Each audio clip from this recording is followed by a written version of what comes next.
Lightning like Steve McQueen. I'm in the fast lane when the light turns green. And I built tough, I ain't nothing but grit. Cause I made rugged blood, sweat, and spit.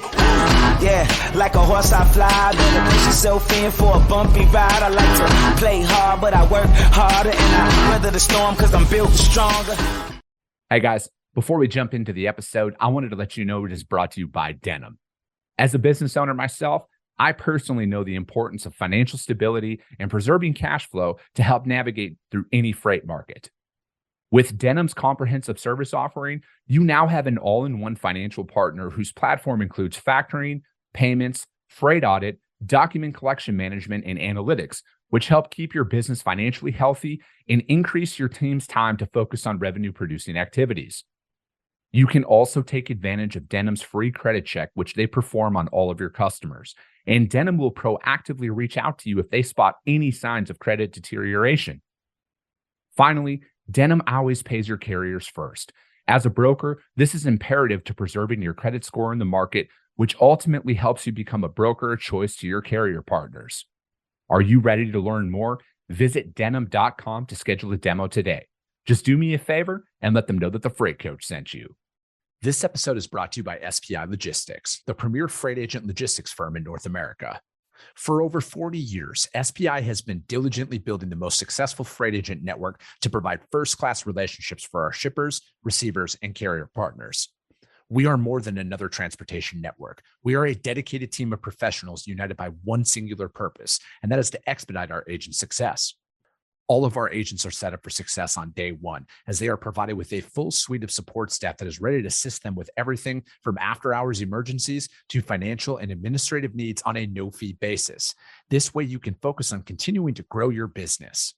There is no financial risk to start, and you have the ability to earn up to 75% in commissions. If you are looking to take control of your financial future and build your business with the backing of one of the most successful logistics firms in North America, visit www.spi3pl.com to learn more. Do me a favor and let them know that the Freight Coach sent you. What is up, ladies and gentlemen? We are back. We are live. It's the Freight Coach Podcast, the top podcast in transportation, coming to you guys every single weekday, 8:30 a.m. Pacific, 10:30 Central, to break down some industry headlines, but most importantly, provide some actual insight into what you can do with all of this information. If this is your first time tuning in, welcome. This is the real side of freight, ladies and gentlemen. And I say that before every single show. And what I mean by that is I only speak with transportation professionals because at the end of the day, you guys, I want to talk to the right individuals who have done what you're looking to do or who are currently doing what you're trying to achieve, so we can take this information, apply it, utilize it, and see a meaningful difference in your business and your life. Corey Buchan, happy hump day all. He's coming in over on YouTube. And yeah, you guys, for those of you who are listening to this on the audio only version, which will be out later today on iTunes and Spotify, if you guys ever want to check out the live stream, come over to YouTube, you guys. I go live on YouTube. I go live on LinkedIn, and I also go live on Facebook as well, because I don't want to pay for to go live on Twitter. But yeah, those are the platforms that I'm on. And then the audio only replay of this is up on iTunes and Spotify almost immediately. Well, not immediately after the show, excuse me, within a couple hours, because my marketing guy, the guy who handles all my post episode production, he goes out there and he takes care of all of that stuff for me, puts the social media clips together and everything. But as always, you guys, if you guys want to, to learn, just subscribe to the show if you guys get value in it. That's all I can say. Dennis Everett, my man, coming in hot over on YouTube. Good to see you. David Malzahn.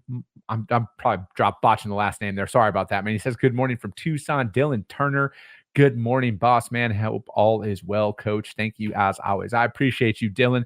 Also, you guys, we have a weekly newsletter that released this morning. If you guys want to register for that, you can just go to my website, thefreightcoach.com. It will auto prompt you to register. I don't auto sign people up for anything. I just don't believe in that. I believe in earning people's downloads and subscriptions and all of that stuff out there from the viewers. So if you guys want to check it out, go do that. This week's feature was on Chris Brewer with River City Logistics. And, Chris is a really, really good friend of mine. I talk to him a lot. But B, he's built a really awesome company out there in River City Logistics, and they got some really exciting things in the pipeline. And, him and his team, you guys, have built it up from the ground up. and not a very long time, might I add. They've done this pretty fast overall if you look in the business development side of things. And they're a broker and they own trucks too, you guys. They own their own fleet and they're building something really special. And he's somebody who I reach out to for advice on things, but he's somebody's content that I would highly recommend everybody out there follow because he speaks the truth. He loves trucking. As him and I always say, like this isn't a hobby to either one of us. Like we love the game. And he's somebody who I would highly recommend following if you guys want to learn from somebody who's in charge of a very large company and growing company. On top of that, he's grown during this market. He's grown his fleet and he's grown his brokerage during this time, during this quote unquote downtime, right? So take that into consideration as you're out there looking for people to follow in the industry. He's somebody whom I highly recommend. Let's see here. Next one, Diesel's continuing to drop, which is always a good sign, but we all know why it's continuing to drop. There's that little thing in November called an election. So, we got to try and buy our votes somehow, but that's down to $3.65 a gallon out there nationwide. I get this information from the EIA, you guys. EIA.gov is who I follow on that. And a lot of it is I use it from a bidding perspective, right? So a lot of the rates that I go in, a lot of it's future, right? So in the open deck world, there's a lot of customers who are placing their bids out there for their future loads, because a lot of it's project based. A lot of my customers are very project based. And we need to know where things are going. And, we always bid an all-in rate, but if I look at today's price, but it's going to ship in maybe like 3 months from now, I like to see where diesel is trending, where it has been at, because I think that that's a real indicator on what I might pay. So I use that as a great indicator on how I price out loads for the future. And I would highly recommend everybody doing that. The EIA, you guys, EIA.gov it's free. All right. So I don't pay for anything out there. It's free. It's published data. Check that stuff out. It will really help you guys out from a load quoting perspective. The next thing I use for all of my quotes, though, green screens. All right. They are an advertiser of mine, but I use them in my business. All right. I win freight, real loads, real tangible revenue in my business. All right. Their prices are very accurate. Very accurate. And I mean, I use them for everything, but their drive in rates, I talk about this. It's like $7 difference or $13 difference or something like that sometimes between what they quote and what I actually pay to a carrier out there. So I'd hit them up, you guys, if you guys want to learn more about quoting on everything. All right. So it's a solo show today, if you guys couldn't tell by now, but I like to use these solo shows out there to talk about specific things, that I see a lot on social media, the questions that I get asked, because as we've kind of switched up the formatting of this show, we're really focusing in on very specific topics to talk about in the day. We'll break down some articles here and there, but the articles will be on the topic and how we can utilize that in our businesses. Because again, you guys, it's challenging out there. All right. Problem solved. What are we going to do about it? And that's why I kind of got away from that, because I kind of felt like I was talking about the same shit day in and day out about how the sky was falling and everything was over. Is it a recovery? Is it not a recovery? All of that shit is irrelevant to me, because I got to hold myself to higher standards to go out there and develop business. And that's one of the biggest things that I see out there all the time, you guys, is it's about sales, right? How do I find shippers? How do I get a book of business? How do I prospect? How do I build a pipeline? How do I deal with all of this stuff that's going on out there? So I'm going to talk about this today. I'm going to talk about dealing with objections in sales. I'm going to talk about building your pipeline. And again, do I know everything? Absolutely not. I'm just a dude with a mic who fucking cold calls every day and actually moves freight and is actually building a real business inside of this industry. So take everything I say with that little caveat. Oh yeah, one more thing. I went to public school as well, and I went to a state school for college. So just fucking throwing that out there for anybody. I like to put those little caveats on there so you guys know what type of person's delivering that information. Now, cold calling, still to this day, the most effective way to prospect. And I know everybody's got a fucking opinion on this, but I cold call every single day. I talk to shippers every single day, and I rely on that. I actually do a 3-pronged approach. I have a batch of people that I email. I have a batch of people that I cold call every single day. And then I have a batch of people that I try and do a site visit with every single week out here. So the way that I break it down is I got to try and maximize my outreach as I'm growing and scaling, because it's just me and my business partner. All right. We're the only ones who are doing this. We're having a record month this month for volume and everything. But we are not in a good spot in the sense of like, we have all this freight that's consistently showing up. We're going to start hiring. We're building. We are very much building every single day. So we have to keep metrics in place that we need to follow so we can hit our outbound reach every single day. So for me, mine is I send out 50 sales emails and I make 25 cold calls every single day. That's what I do. Those are the KPIs, which I'm not a big KPI guy. But you do need to have benchmarks out there. And if you're an individual, or if you're an entrepreneur, or if you're somebody who's just starting to build up your book of business, you have to set those benchmarks for you to follow, because nobody's coming to do this shit for you. So I do 50 emails. I do 25 cold calls every single day. And as I'm trying to build up, so again, ultimately, you guys, we're a full truckload broker. All right. That's what we do. We do full truckload, we do partial, and that's kind of the extent of it. Now, I will do drayage with my customers that we're actively working with, and I kind of consider that full truckload at the end of the day. I don't do LTL. I don't like LTL. Ultimately, when it boils down to it, I've just had a lot of bad experiences with that mode. My man, Gabe Pankinen, he only does LTL primarily, and the dude kills it in it. So again, to each their own out there. But, I go after one thing and I stick inside of that. So as I'm going out there, just like everybody, when I'm making, when I'm cold calling somebody, a lot of them, especially on the first one, I think you need to be brutally honest with yourself. The very first cold call to somebody, complete introductory. All right. That's really what you're going for. You're not going to go in there and ask for somebody's business right away. I mean, some of you might do it. I know some of you do it because I talk to shippers every single day, and I know what is being said out there from the feedback that I'm getting. But, for me, my whole first point of contact with them is I'm calling to introduce myself, and I'm really trying to just get a little bit of information out of them at that time, because you're going to be talking to them for 30 seconds maximum for the overwhelming majority of the time. When you get somebody on the phone, you got to be quick, you got to be to the point. I don't believe in fluff. I'm never going to ask somebody how's the fucking weather in Dallas, Texas. I can Google that shit, GTS, if I really want to know how badly the weather is in Dallas right now. But again, I'm calling and I'm introducing myself. This is who we are. This is what we specialize in. If you're a reefer broker, say that. Say that you specialize in refrigerated transportation, or you specialize in full truckload food grade transportation.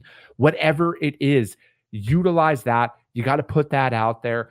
And I personally do not go in there and ask to start bidding on their freight right away. I think it's extremely off-putting. The first one is, that's what I'm doing. I'm calling to introduce our services, and I'm trying to get an idea, do they work with brokers or not? And I'm trying to find out, am I going to call them back? Because I like to be very respectful of people. And if I called somebody, and this is a conversation I had, what day is it? Wednesday. I had this on Monday with somebody. I called them, I introduced myself, and they're like, listen, man, I'm going to level with you. I've been working with the exact same providers for like 10 years now. 2 of them are local here. The third one is a broker, but I've been working with them for a very long time. I am not going to make any changes in the foreseeable future, or probably ever. So I think it's best to remove me from your list. And I'm like, all right, man, cool. Have a great day. I respect that. I appreciate it. Thank you. Hung up, put a note in my system, and I'm never going to call them back, because I, as somebody who's out there, who's trying to develop business, okay, I need to get to a yes. All right. I need to find a yes out there. And that might not mean a yes in the sense of we're going to add you and we're going to start letting you bid on our freight or anything like that. I just need to find a yes. Yes, we work with brokers. Okay, cool. Perfect. But we're not adding anybody right now. All right, cool. When can I call you back? That's my big thing. So I want to get to that. And then I want to be respectful of their time, because I've had shippers come on this show. If you guys listen to this show at all, you guys know I have shippers come on here. I have large shippers. These guys are in charge of a lot of freight at the end of the day, and they will all tell you what I'm about to say. They've said it on my show. They know exactly who they would want to hear back from or who they would reach out to in the event that they need somebody based on how you reach out to them. Adversely, they know exactly who they will never fucking reply to ever again. So I think it's very imperative that you approach each step based with that other person in mind. And I have a very unique way of looking at things because I am a business owner. I have hired outside providers to provide services for my company, and they have sucked very fucking badly. And it has cost me thousands of dollars that as a bootstrap founder are very detrimental to my business. Okay. So I view this a lot differently from somebody because it is a major risk to bring somebody on. So again, as I'm going out there, the very first phone call that I'm making to them, hey, this is who I am. My name is Chris Jolly. I already said this last week on the podcast on what I say, but I'll go over it again. When I'm talking to the gatekeeper, hi, my name is Chris Jolly. Can I speak to somebody who handles your transportation or logistics, please? And then they're going to be like, what is this in regards to? I'm just calling to introduce myself. I'm the founder of a freight brokerage, and we specialize in, overdimensional freight, for example. And they're like, all right, cool. I'm going to transfer you through to Tim. Again, I'm trying to humanize that interaction, and I always want to get their name if they will provide it. Some people, for some reason, don't want to tell me who they are, but that's not my problem. But I'll always try and get that. And then again, I'll get transferred in, and I always leave a voicemail. All right. It does not matter if Jim, the transportation manager, answers the phone or not. I'm leaving a voicemail, and I'm going to say the exact same thing that I would say if they answer the phone. Hi, my name is Chris Jolly. I'm the founder of Freight Coach Logistics. We're a third-party freight broker. We specialize in full truckload food grade transportation. I was just calling to introduce ourselves, see if there's some synergies between how we operate and what you guys might look for in a service provider. And then conversely, if they answer the phone, I would lead in with that. I want them to know that I'm a broker. I don't believe in that asset light bullshit that some people say. I am a fucking freight broker. I am a transportation professional. This is what I do, and I am undeniably better than everybody else at it. That's my mentality as I'm going in with this, and I want there to not be any stones left unturned. I want people to know who I am, why I am calling, and I want to be mindful of their time, okay? Because that's ultimately what it boils down to. I'm taking time out of their day to call them. I don't want to waste their time. I don't want to bullshit them. I want to be brutally honest with people at all times. So that's my approach with it. And that's how I prospect people. Now, dealing with the objection. Hey, man, we're not adding anybody right now. Remove us from your list. All right. Thank you so much. Have a great day. Now, here's what I do internally. All right. If they say we're not adding anybody, remove us from your list, I will put those notes in my system, and I won't follow back up with them probably for like 60 to 90 days. All right. I'm going to be mindful of that because the reality is they're not going to remember me at that time. So I want to follow up with them one more time. Now, if I call them back in those 90 days and they tell me at that time, hey man, we're not adding anybody, remove us from your list. Perfect. I'm going to put a note in there. That's going to be a dead lead. I'm not going to go down that route. Now the next objection that a lot of brokers deal with is, hey, we are asset only. We only work with trucking companies. All right, cool. Have a great day. Thank you so much. I don't own trucks. I'm not going to waste your time. I will follow back up with that one. Same situation. If I get the exact same response from them, I'm going to let them know at that time. All right, cool. And then I will make that same note in there. That's going to be a dead lead to me. But I have generally heard a lot of this lately. And my business partners have this. And again, I'm just giving you guys direct feedback from what we are experiencing out there right now. When I get somebody on the phone, a lot of the time it is, hey, we're kind of down right now in our load volume. We barely got enough to keep our established providers going. Follow back up with us. All right. Call us back in 2 months. Call us back in 90 days or whatever, or I will suggest it to them. And I'll always put a reasonable time frame out there because I feel like I'm not going to call them next week. It's not going to change next week. In today's environment, it's not going to change next month, right? But I will put a date out there, right? So say it's August 28th today. I'll be like, hey man, can I call you back early November? How about November 4th? Does that work for you?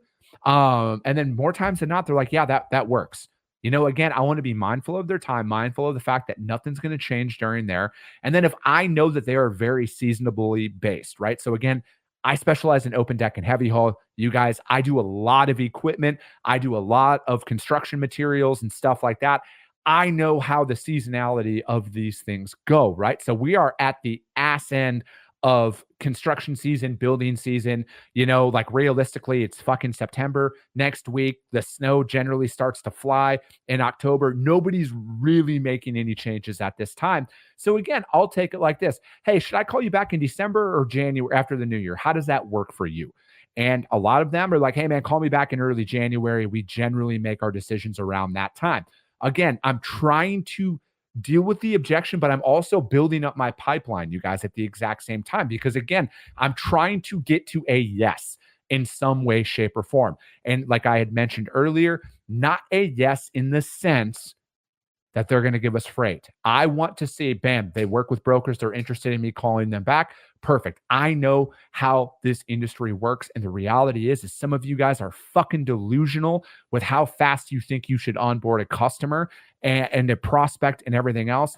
These things take time. They take a lot of time, and it will take a lot of time to get out there for this one. And speaking of that, of time, I got to let my customer know we just got a quote. So hang tight, you guys. All right. Let's see. All right. So, yeah, you guys, it's all about timing, ladies and gentlemen. It is all about timing. And that's how we get in there, and that's how we get it done. Again, communication's everything. And, I look at it like this. Because like I said, communication's everything, whether it's with your existing customers, your prospects, all of that stuff. And I'm probably going to talk about this next Tuesday when I do my next solo show out there about the situation that I'm just literally wrapping up today. It is a very unique scenario that I'm dealing with right now inside of this with an existing customer. We're doing a lot of volume. And again, I'm going to show you guys how I handled that situation because this is a very real world scenario. It was the first time that I've ever really dealt with it at this level at this point in my career.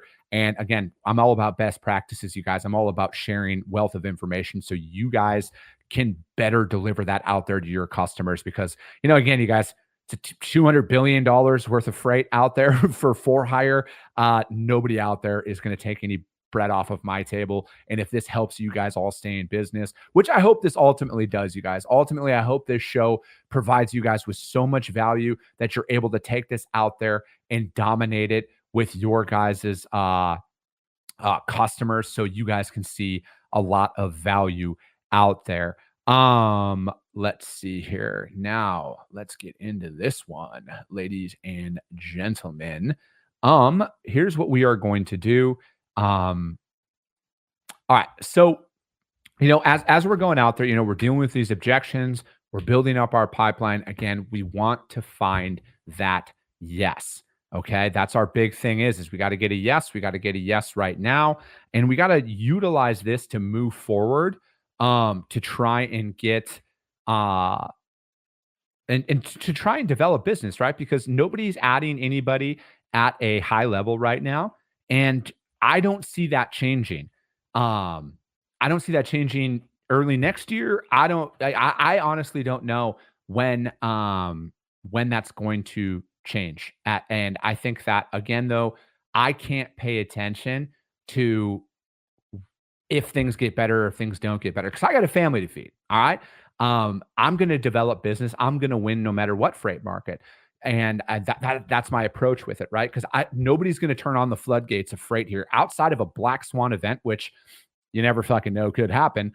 Outside of a black swan event, I don't see this changing into 2025. Now, will rates increase and stuff like that? Probably, right? If you, statistically speaking, if you look back, we're bound for an increase in pricing.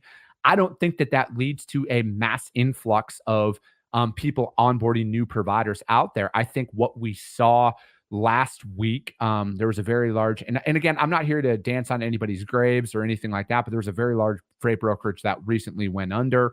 I think that's the start of many that probably will. And I've publicly stated this before, and I'll state it again. I think the real mass exodus from the industry is going to come from freight brokers over trucking companies, because this next market that we're going to transition into is going to be a driver market. All right. It's going to be a driver market. Capacity is going to tighten up and things are going to happen. So I don't see drivers leaving the market at this point.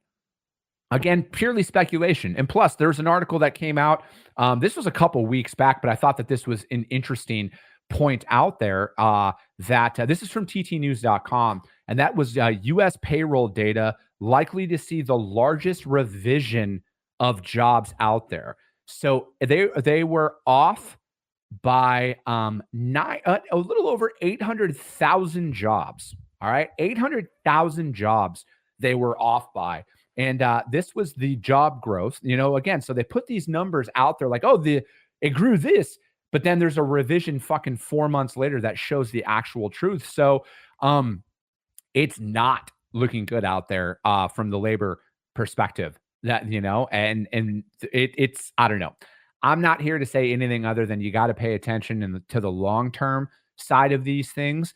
Then pay attention to just the headline that came out, because, this came out, when this came out in, was it March or whatever? It's like, oh, they've added like 1 million jobs, and they actually haven't fucking added any, and stuff like that. So pay attention to these things long-term out there. And again, I think that this is very indicative of how things are going to continue to progress. But rest assured, as I always say, if you're a real fucking player, if you're a hard worker, you will be fine. You will win in any economy. Doesn't make it easy, but you will win in any economy. And I'm actually in the process of reading this book. I've had it for a while, but I was just recommended. It's called Grit by Angela Duckworth. And I've only just, within the first couple 100 pages of the book. But, again, I say it all the time. I can teach anybody anything they need to know about freight. I cannot teach a work ethic. And I think that a work ethic and grit are extremely intertwined out there. Another very interesting one that I've seen and heard of this is kind of back into the sales side here, you guys, about the objections is the private fleets. And the JOC recently put out an article. This came out yesterday, that U.S. shippers are expanding private truck fleets to haul more of their freight. And that is a very common objection I hear out there. And again, a lot of these guys have it listed on their website and everything, so they're not just blowing smoke.